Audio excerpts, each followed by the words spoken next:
నాకైతే చాలా హ్యాపీగా ఉంది. ఎందుకంటే నా ఛానల్ 100 సబ్స్క్రైబర్స్ అయినారు. 100 సబ్స్క్రైబర్స్‌కే నువ్వు ఇంత హ్యాపీనా అని అనుకోవద్దండి. నాకు 100 సబ్స్క్రైబర్స్ రావడానికి నాకు 100 డేస్ కంటే ఎక్కువనే పట్టింది. నాకంటూ చెప్పుకోవడానికి ఇప్పుడు 100 మంది ఉన్నారు అనే ఫీలింగ్ ఉంది.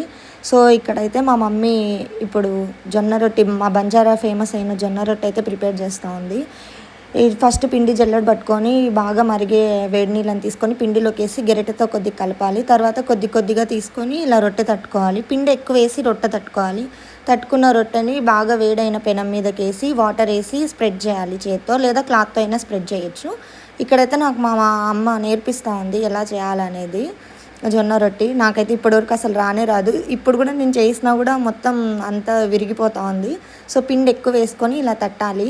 మా మమ్మీ ఇక్కడ నాకు చెప్తా ఉంది, పెళ్ళికి ముందు అసలు ఒక్కసారి కూడా నువ్వు ఎప్పుడు వంటనే చేయలేదు, ఇప్పుడేమో అడిగి మరీ నేర్పించుకుంటున్నావు అని నాకు చెప్తా ఉంది కెమెరా ముందు ఇప్పుడు ఇక్కడ.